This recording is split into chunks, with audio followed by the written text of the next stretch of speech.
बिस्मिल्लाहिर्रहमानिर्रहीम। अस्सलामुअलैकुम वरहमतुल्लाहि वबरकातुहू। उम्मीद है आप सब दोस्त खैरियत से होंगे। दोस्तों, आज हम मर्दाना कमज़ोरी के मौजू के ऊपर गुफ्तगू करेंगे। दोस्तों, मर्दाना कमज़ोरी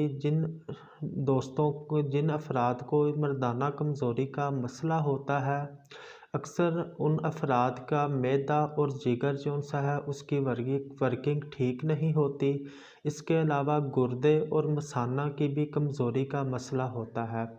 दोस्तों, अक्सर हकीम हजरात मर्दाना कमज़ोरी के इलाज में सिर्फ़ मर्दाना कमज़ोरी की अद्वियात ही देते हैं, जिससे मरीज़ को खातिर ख्वाह फ़ायदा नहीं होता और मरीज़ एक हकीम से दूसरे के पास इस तरह मरीज़ की जेब और उसके वक़्त पे जो सा बोझ बढ़ता जाता है।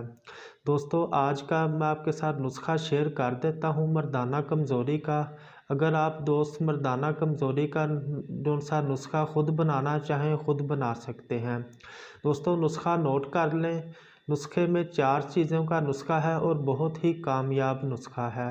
नुस्खा सबसे पहले आपने नुस्खे में लेनी है मूसली सफ़ेद 3 तोला, मूसली स्याह 3 तोला, सालब मिस्री 3 तोला, सालब पंजा 3 तोला। ये 4 चीज़ें आपने लेके पीस लेनी है और आधी चम्मच सुबह, आधी चम्मच शाम को दूध के साथ इस्तेमाल करनी है। दोस्तों, अगर आप में किसी दोस्त को ये मसला हो मर्दाना कमज़ोरी का या जिस्मानी कमज़ोरी का, या मैदा जिगर ख़राब हो, पेशाब छोटा ज़्यादा आता हो, गुर्दे कमज़ोर हों, अक्सर अफराद के गुर्दे बहुत ज़्यादा कमज़ोर हो जाते हैं और एक वक़्त आता है कि वो डायलिसिस पे चले जाते हैं।